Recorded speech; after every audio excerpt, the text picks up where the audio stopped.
Man, it's so great to be here. Just so proud of the Foundry.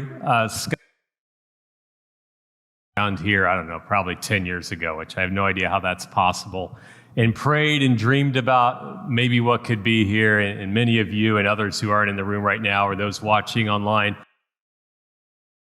We're just so proud of the Foundry that this church now is, you pay for yourselves, you have your own leaders, you're starting other churches. It's really a dream come true, and you make my job fun. So thanks for all you've done, and thanks for letting me be here today.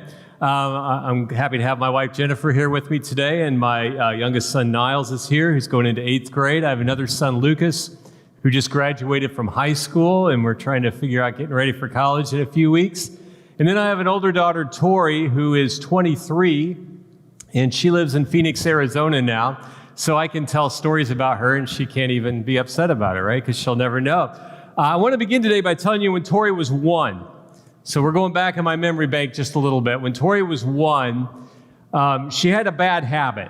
And she would hate it if I was telling you this, but she's not here. She had a bad habit of playing in the kitchen trash can. Okay, she would make a mess doing that. And it was this big trash can that stood out in the open in the kitchen. And I liked the big trash can because my job was to empty the kitchen trash. And we could have gotten a little one that could have gone under the sink or away behind a door somewhere, but then I would have to empty it more. So I was committed to the big one that I didn't have to empty as often.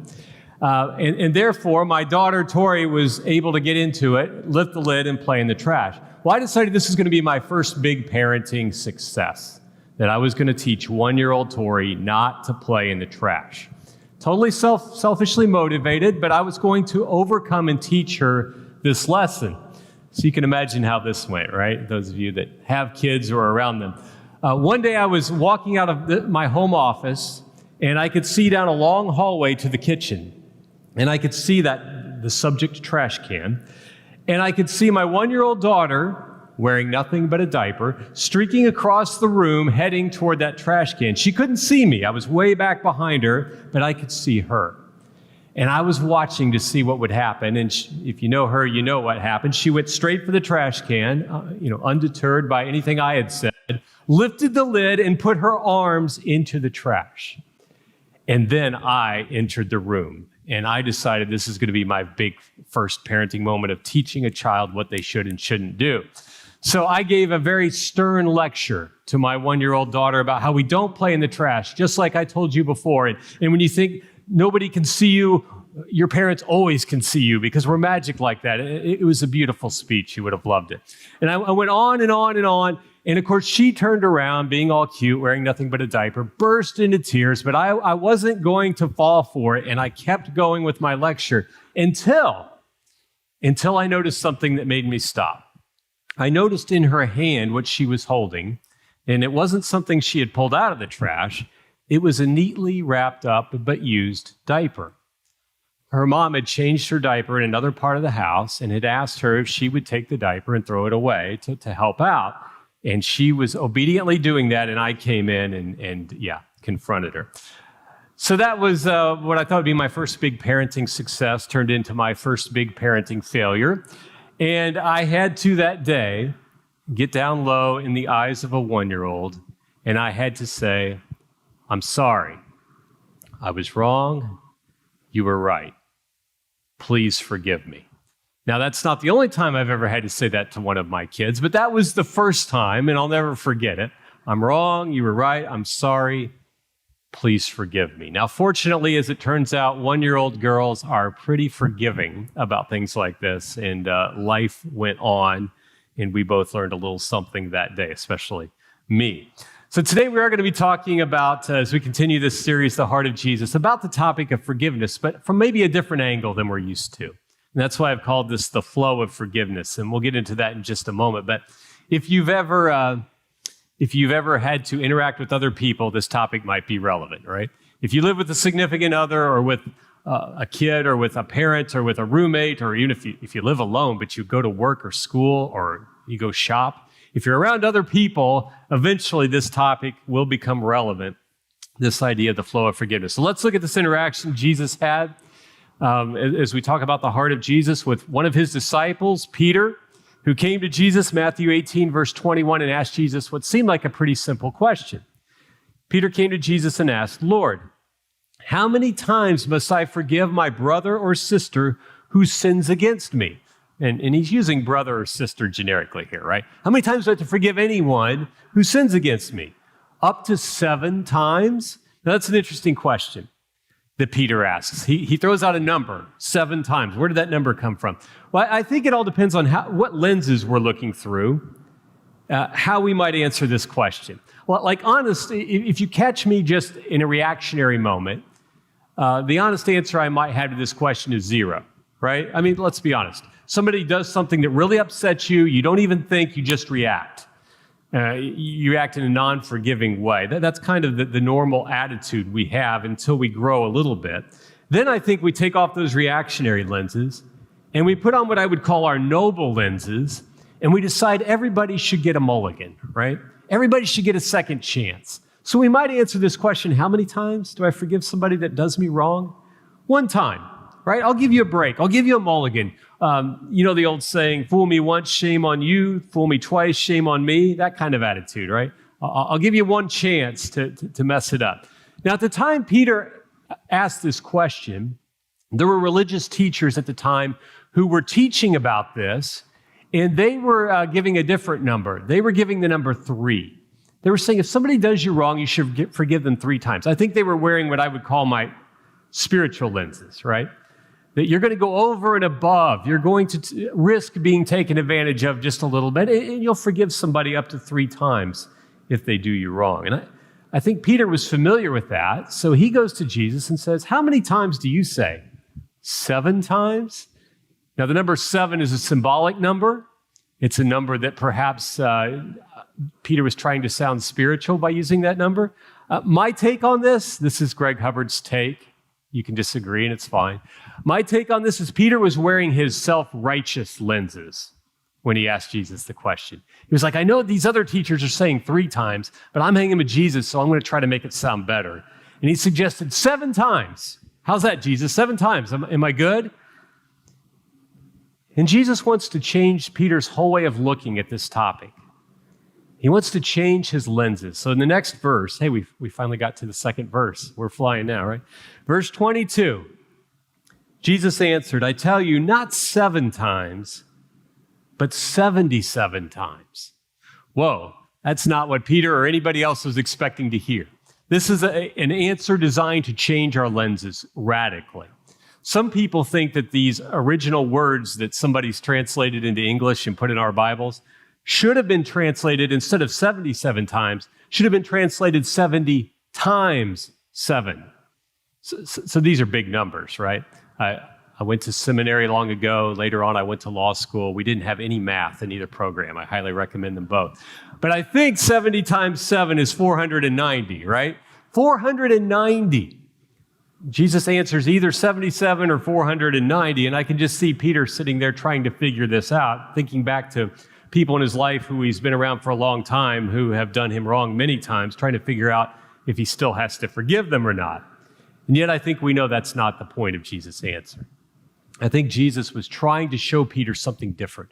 He was trying to get him to see this whole idea of forgiveness in a different way, which I'm calling today the flow of forgiveness. So as Jesus often does, he decides, I'm going to tell a story.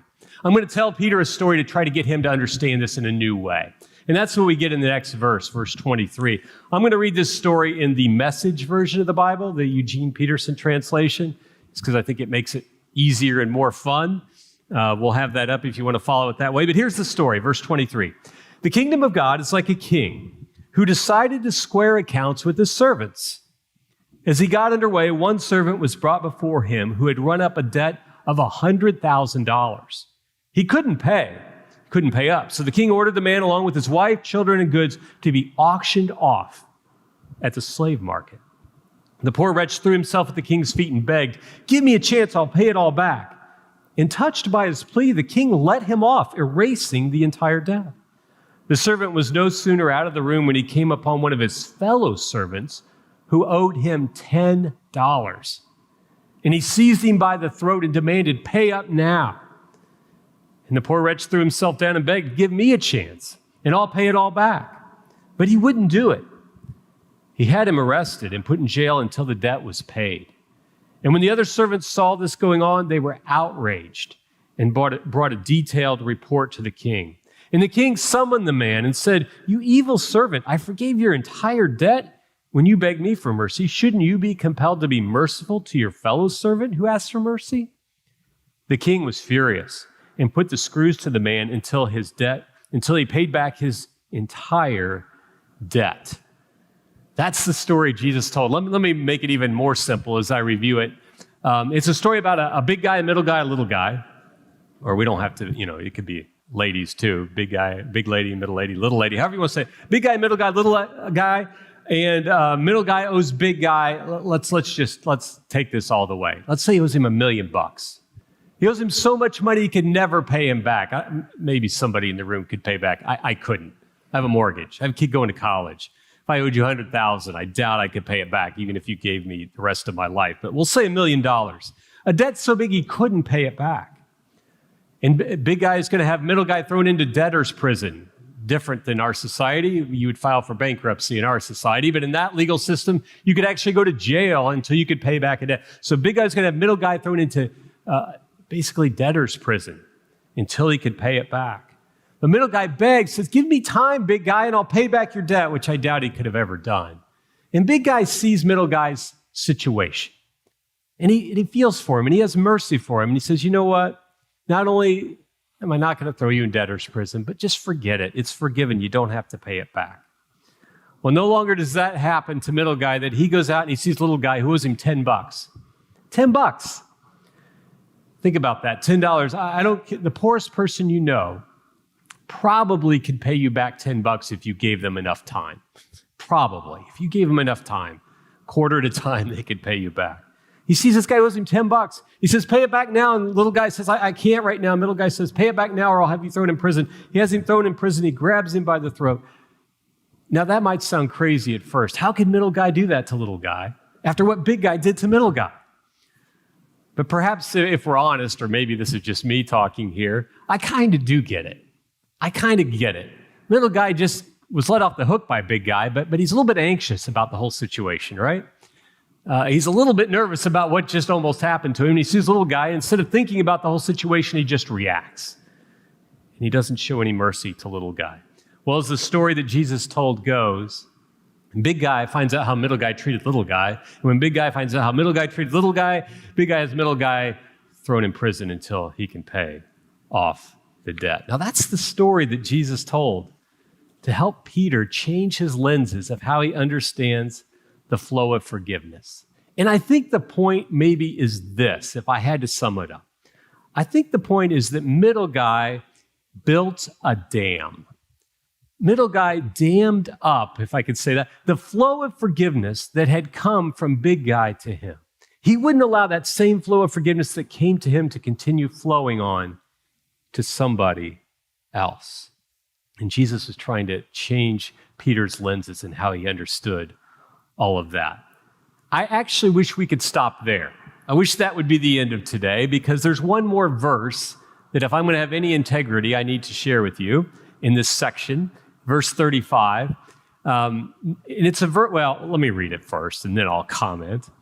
Jesus said after he told the story, "This is how my heavenly Father will treat each of you unless you forgive your brother or sister from your heart." Now, many, many years, that verse troubled me because I was like, well, that's too bad. That God's out to get me. God's waiting for me to make a mistake so that God can give me some retribution for my mistake. And I kind of knew better than that, but it's like, well, there it is. These are the words of Jesus. I was understanding this verse, I think, through the old lenses that Peter was looking at this whole thing through. And it took me some time to kind of start to change my lenses and see this in a different way. And kind of how I understand it now is what I just said, that the problem is we can build a dam. We can choose to dam up the flow of forgiveness, to keep it from going to us, to somebody else. We are free to do that. But when we do, we might stop the flow, but we don't stop the source. And when we do so to our own detriment. I think that's the point of verse 35. We can build a dam. We can refuse to allow the flow of grace and forgiveness to go from us to the next person. But when we do so, we might accidentally stop ourselves from realizing the benefits of that flow. The source doesn't change, but our access to it just might. And I think that might be the point today. This whole idea of God's mercy and goodness and grace and forgiveness being an abundant flow, this is something we see in other places. Here's a scene from John chapter 4 where Jesus has been on this long journey, and some of you know the story. He stops, and he stops in Samaria, and it's the middle of the day, and he's hot, and he's hungry, and he's thirsty, and he asks a woman from Samaria to draw a drink for him, a drink of water out of a well. And the woman's shocked because Jesus has broken some social norms. It's a man talking to a woman in public, which that wasn't norm in that society. It was a Jewish person talking to a Samaritan person. That wasn't a norm. So this lady is shocked and kind of asks Jesus, "What are you doing?"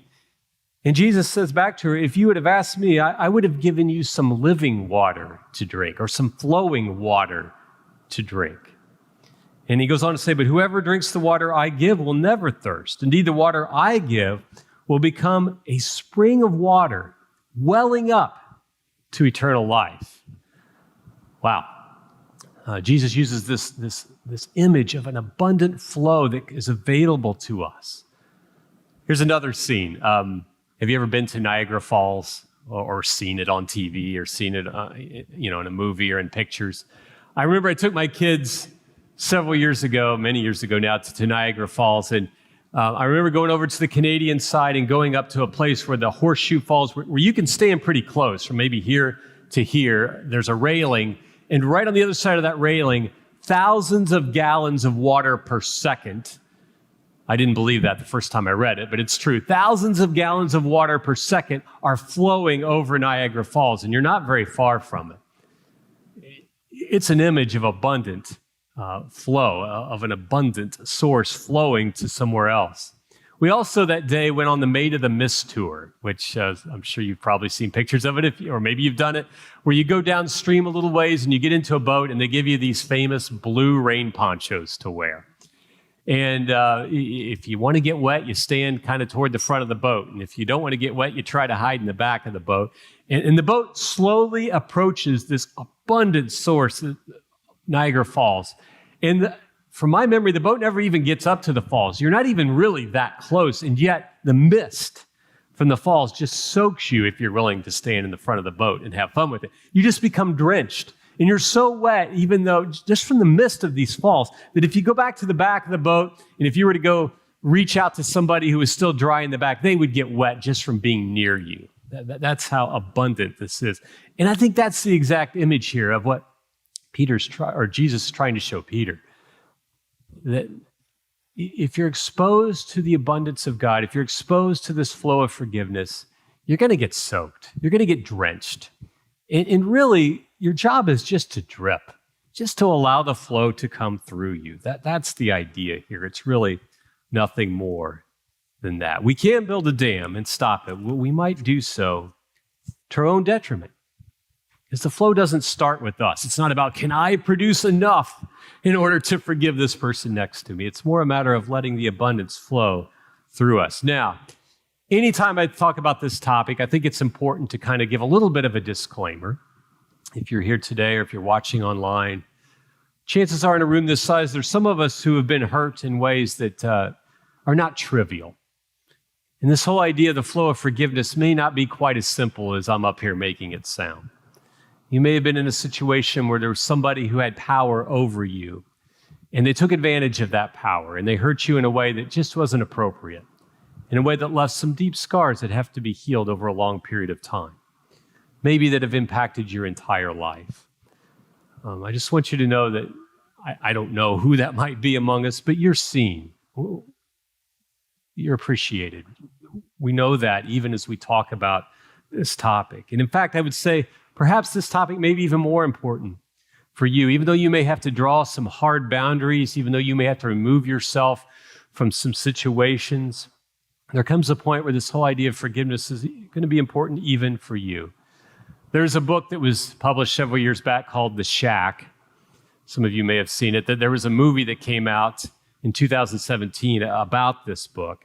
And it's a great illustration of what I'm talking about right now. I won't spoil the whole movie for you. But it's a very emotional movie because it's about a man who, had grown up in an abusive home, and he was struggling with understanding God's mercy and grace and forgiveness. And he went through a horrible situation in his life that made it even worse.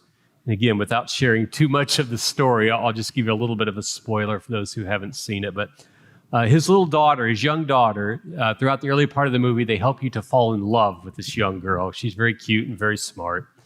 And as you might expect, there's a tragic twist that comes in the movie. His young daughter ends up being abducted from a campsite and tragically a victim of a serial killer who ends up taking the young girl's life.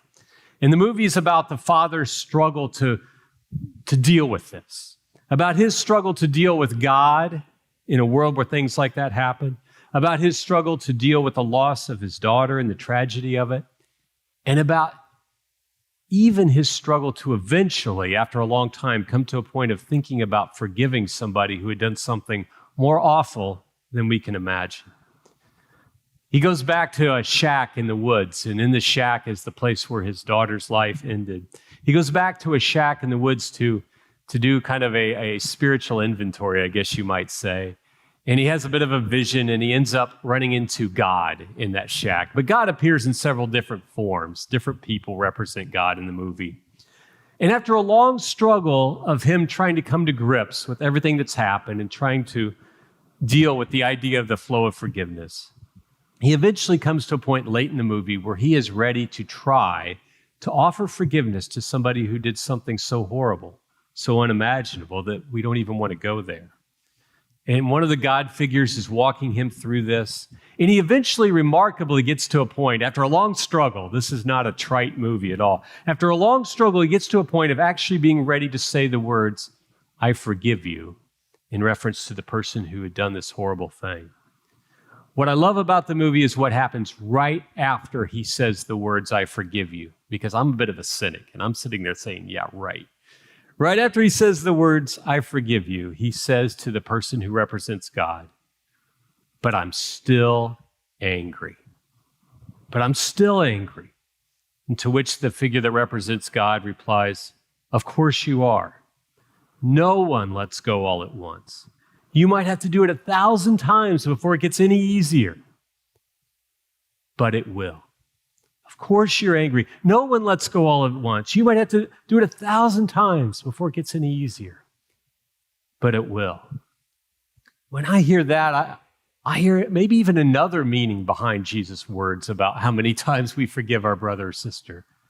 Some of us may have been part of something that was so hurtful, it was so difficult, you may have to forgive for that same one incident 77 times or 490 times or some countless number. It may take a long time to work through it and to be able to let it go. And yet, for our own health, for our own healing, for our own life, it's worth going on that journey. So today we've looked at this flow of forgiveness idea. Peter asked Jesus this question.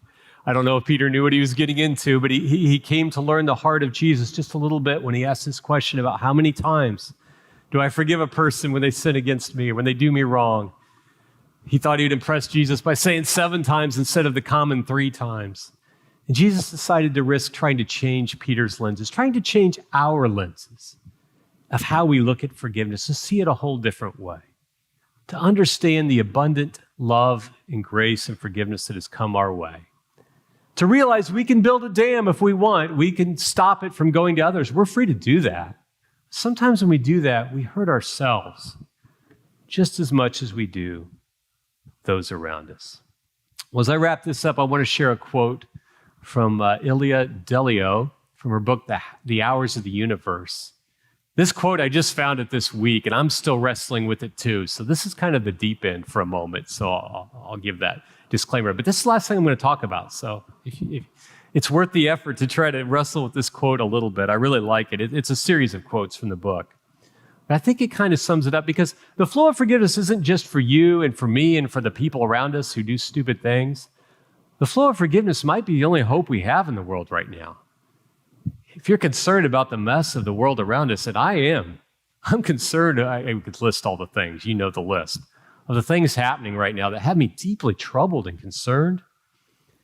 And I think this book talks about maybe the flow of forgiveness might be the only hope, the only thing we can really do to do any good in this troubled world. So here it is. The practice of forgiveness is our most important contribution to the healing of the world. To forgive one another is to let go of past hurts in order to create a new future together. For love always lives on the horizon of the future. Love, in a sense, is always moving out of a black hole of nothingness into the bright light of a future fullness. We humans are not doing too well at it, and we are missing out on the core energy of our lives. I'm just going to read that one more time, and I'll close with that. One more time, and just try to soak in how the flow of forgiveness might be the hope of the world. The practice of forgiveness is our most important contribution to the healing of the world. To forgive one another is to let go of past hurts in order to create a new future together. For love always lives on the horizon of the future.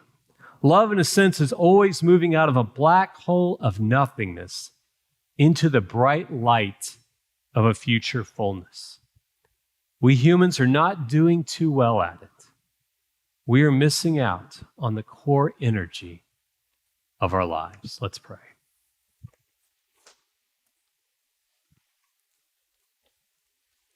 Thank you for these words of Jesus to Peter that kind of blow our minds a little bit, shatter our conceptions a little bit, and change our lenses. And God, I pray that we will just see ourselves at the front of the boat on the Maid of the Mist, just enjoying the amazing abundance of your love, of your forgiveness, of your grace. And that even when it hurts, we will choose not to build a dam, that we'll be honest about our pain, but that we will trust and allow that same flow that's come to us to flow through us, to hurting people, to the hurting world around us. Thank you so much for loving us that way. We are so blessed. Amen.